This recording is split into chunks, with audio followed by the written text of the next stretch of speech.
ജീവിത വ്യഗ്രത ഉണ്ടായാൽ അന്നേരവും വരും പ്രശ്നം. അതുകൊണ്ട് ജീവിത വ്യഗ്രത എന്ന് പറയുന്ന സാധനം നമ്മൾ പൂർണ്ണമായിട്ട് അങ്ങോട്ട് കളയുക. ഇല്ലെങ്കിൽ പെട്ടെന്ന് കെണി പോലെ വരും. ഇനി എന്നാ സംഭവിക്കാൻ പോകുന്നത്? എന്തെന്നാൽ ഭൂമുഖത്ത് ജീവിക്കുന്ന എല്ലാവരുടെയും മേൽ അത് നിബന്ധിക്കും. സംഭവിക്കാനിരിക്കുന്ന ഇവയിൽ നിന്നെല്ലാം രക്ഷപ്പെട്ട് മനുഷ്യപുത്രന്റെ മുൻപിൽ പ്രത്യക്ഷപ്പെടാൻ വേണ്ട കരുത്ത് ലഭിക്കാൻ സദാ പ്രാർത്ഥിച്ചുകൊണ്ട് ജാഗരൂകരായിരിക്കും. അപ്പം മനുഷ്യപുത്രന്റെ മുമ്പിൽ, സുവിശേഷത്തിന്റെ മുമ്പിൽ നിൽക്കാനുള്ള കരുത്ത് നൽകുന്ന ഇത് പ്രാർത്ഥനയിലൂടെയാണ്. ആ പ്രാർത്ഥിക്കാനുള്ള ശേഷി നഷ്ടപ്പെടുത്തി കളയും ജീവിത വ്യഗ്രത. കണ്ടോ? സുഖലോലുപത, മദ്യാസക്തി, ജീവിത വ്യഗ്രത, ഈ 3 സംഭവങ്ങൾ നിങ്ങളുടെ ജീവിതത്തിൽ പ്രാർത്ഥിച്ചുകൊണ്ട് ഇതാ കരുത്തോടുകൂടി ഒരു ഭൂമിയിൽ ജീവിക്കാനുള്ള ദൈവികമായ കരുത്തിനെ ഇല്ലാതാക്കി കളയും. പ്രിയമുള്ളവരെ, നമ്മളിപ്പോൾ ഈ ഇവിടെ 4-5 അച്ഛന്മാരും ഞാനും കൂടെ കിടന്ന് ഇങ്ങനെ അധ്വാനിക്കുന്നുണ്ട്. സത്യത്തിൽ 5-6 പേരുടെ പണി ഇവരെല്ലാം ചെയ്യുന്നുണ്ട്. 5-6 പേര് ചെയ്യേണ്ട ജോലിയാണ് ഒരേ സമയത്ത് ചെയ്തുകൊണ്ടിരിക്കുന്നത്. ഇനി ചെയ്തില്ല ഞാൻ ചെയ്യിക്കുകയും ചെയ്യും അവരെ കൊണ്ട്. അതുപോലത്തെ ലോഡാണ് നമ്മൾ ഇവർക്ക് കൊടുക്കുന്നത്. കൗൺസിലിംഗ് ഒരു സൈഡിൽ കൂടെ കൊടുക്കും, ഹൗസ് വിസിറ്റിംഗ് അപ്പുറത്തെ സൈഡിൽ കൂടെ, അതിനിടയ്ക്ക് ഇവിടുത്തെ കാര്യങ്ങളെല്ലാം നോക്കണം, അതിനിടയ്ക്ക് സുവിശേഷം പ്രസംഗിക്കാൻ അവിടെ പോകണം. ഇങ്ങനെ 100 കൂട്ടം കാര്യങ്ങളാണ് ഒരേ സമയം ചെയ്തുകൊണ്ടിരിക്കുന്നത്. സത്യത്തിൽ പ്രിയമുള്ളവരെ, ഇതിനുള്ള കരുത്ത് എവിടെ നിന്നാണ് കിട്ടുന്നറിയാവോ? സുവിശേഷം നൽകുന്ന ഒരു കരുത്താണ്. സുവിശേഷത്തിൽ കുറേ പേര് മാനസാന്തരപ്പെടുന്നു, രോഗികൾക്ക് കുറച്ച് സൗഖ്യം കിട്ടുന്നു. ഇതൊക്കെ കിട്ടിക്കഴിയുമ്പോൾ വീണ്ടും ഉന്മേഷമാണ്.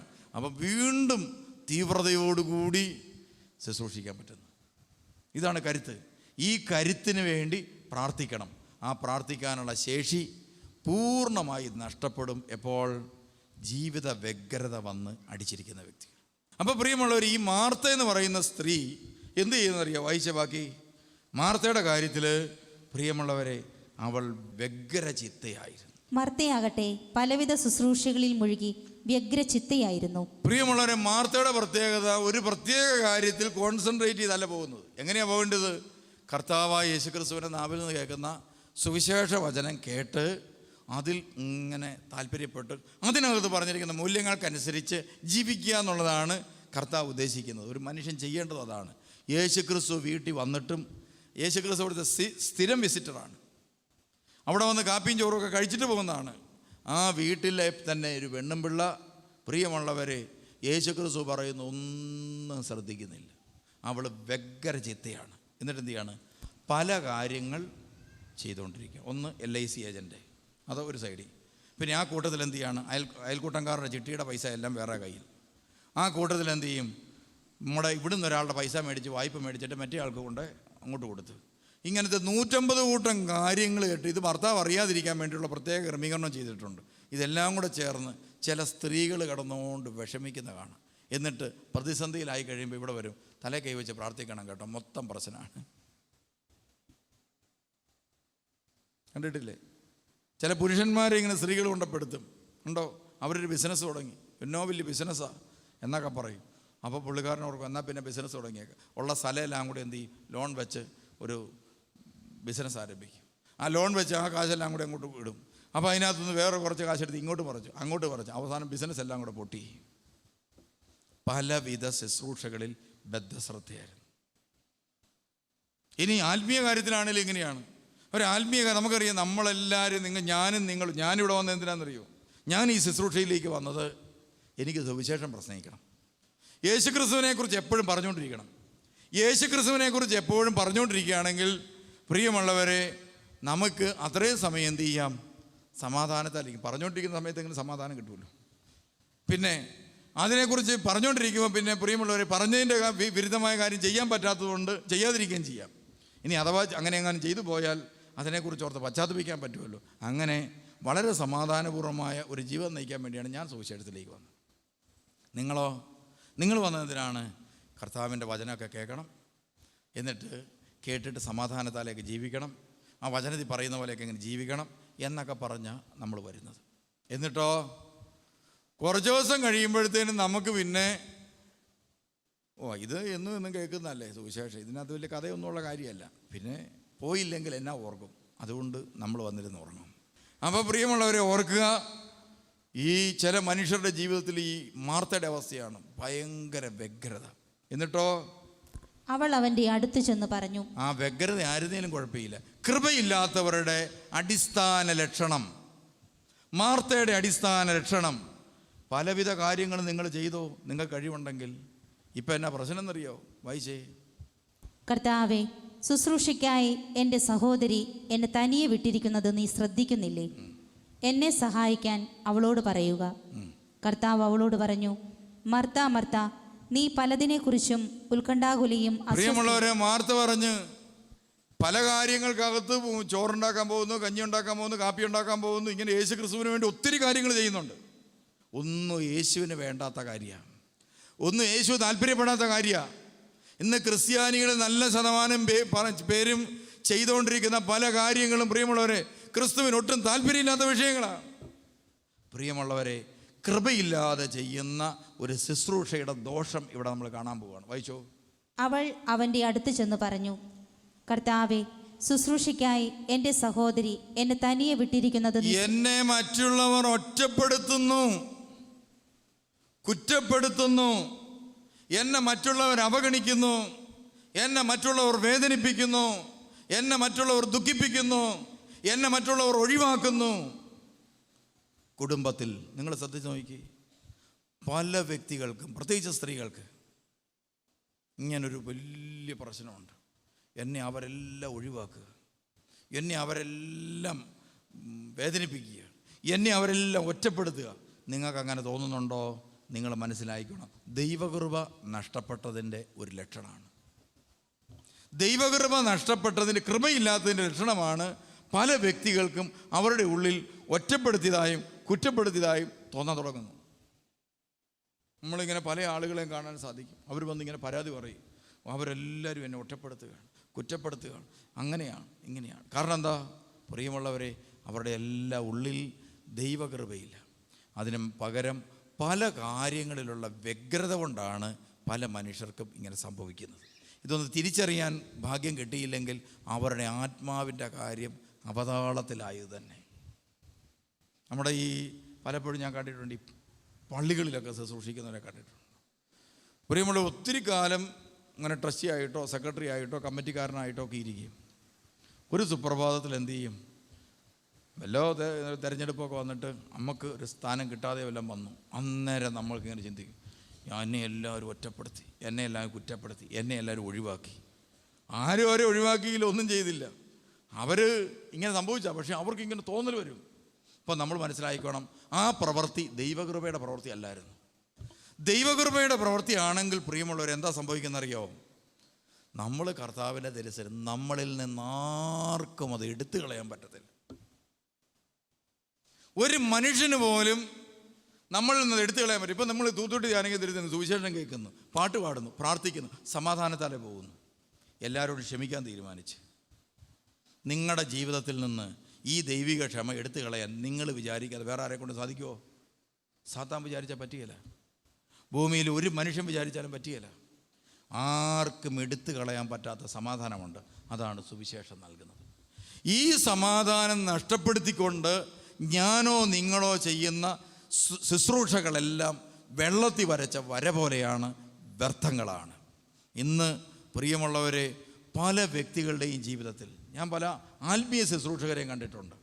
ഒത്തിരി എല്ലാം ശുശ്രൂഷിച്ച് സ്ഥലമൊക്കെ മേടിച്ചു, കെട്ടിടങ്ങളൊക്കെ പണിതു, സ്കൂൾ തുടങ്ങി, ആശുപത്രി തുടങ്ങി, എല്ലാം ചെയ്തു. ഞാനും ചെയ്യുന്നുണ്ട്. എന്നാ പറ്റുമെന്നറിയോ? അവസാനം പ്രിയമുള്ളവരെ, എല്ലാം അവസാനം അന്ത്യനാളിൽ പ്രിയമുള്ളവരെ എല്ലാം നമ്മുടെ കയ്യിൽ നിന്ന് പോയെന്നൊരു തോന്നൽ വരുന്നൊരു കാലമുണ്ട്. അതാണ് ചില പ്രായം ചെന്ന അച്ചായന്മാർ, അമ്മച്ചിമാർ, കൃപയില്ലാത്ത അച്ചായന്മാരുടെ പ്രത്യേകത തന്നെ. പ്രിയമുള്ളവരെ, അവസാന കാലഘട്ടത്തിൽ സ്വത്ത് വീതം വെച്ച് കൊടുക്കുകയില്ല, ആർക്കും കൊടുക്കത്തില്ല. എനിക്ക് വേണം. മക്കൾ പറയാം, അത് നിങ്ങൾ മുറിച്ചതാ, ഞാൻ ജാഗാറായിട്ട് തന്നിട്ട് കാര്യമുണ്ടോ? ഇപ്പം കിട്ടിയിട്ടേ കാര്യമുള്ളൂ. തരികയില്ല. എന്നെ ഒറ്റപ്പെടുത്താനുള്ള പരിപാടിയല്ലേ, എന്നെ ഒഴിവാക്കാനുള്ള പരിപാടിയല്ലേ, എൻ്റെ ഇന്നെല്ലാം പിടിച്ചെടുക്കാനുള്ള പരിപാടിയല്ലേ.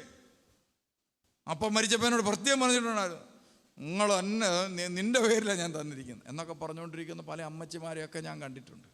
അപ്പച്ചന്മാർ, അമ്മച്ചിമാർ, ഇവരെല്ലാം ഇങ്ങനെ പ്രശ്നക്കാരായി മാറും. കാരണം കൃപയില്ലാത്തത് കൊണ്ടാണ്. അവസാനം പ്രിയമുള്ളവരെ, വേദനിച്ച് മരിക്കുന്ന പലരെയും അവസാനം കയ്യിലൊന്നും ഇല്ല എന്നുള്ള തോന്നൽ അങ്ങോട്ട് വന്നിട്ട് ദുഃഖിച്ച് കരഞ്ഞ് വേദനിച്ച് മരിക്കുന്നവർ.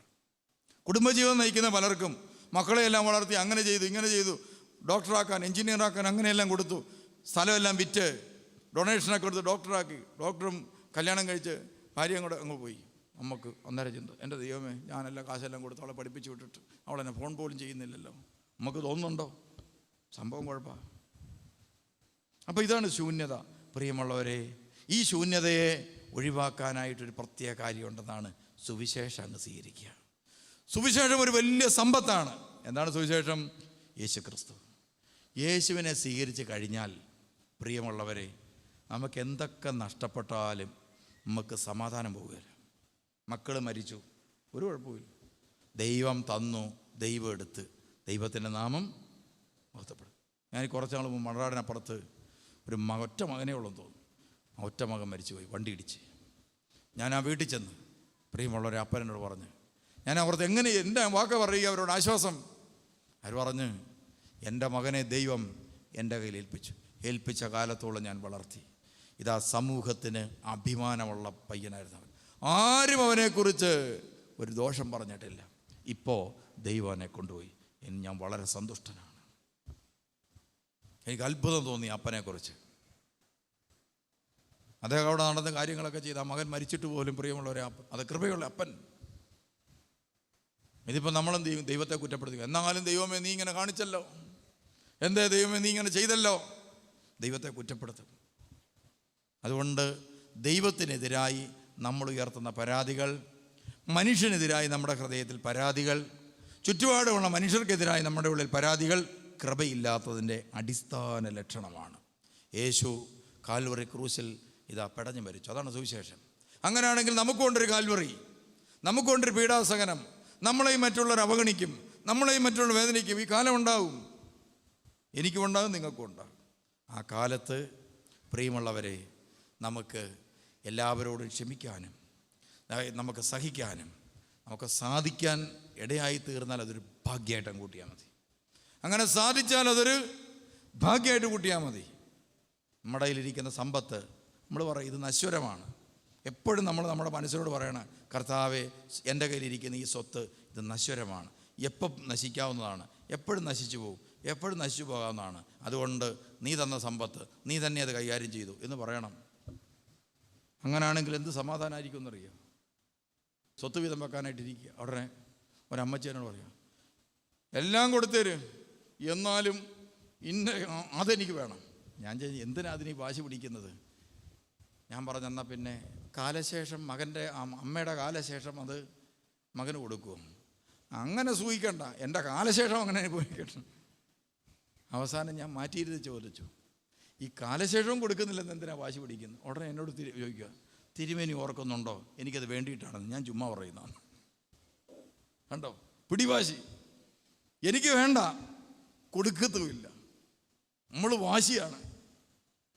ഞാനന്നേരം പറഞ്ഞു, നിങ്ങൾക്ക് എല്ലാ സ്വത്തുണ്ട്, മക്കൾക്ക് സ്വത്തുണ്ട്, അമ്മയ്ക്ക് സ്വത്തുണ്ട്, അപ്പം എല്ലാം ഉണ്ട്, നിങ്ങൾക്ക് സമാധാനമുണ്ടോ? ഇല്ല.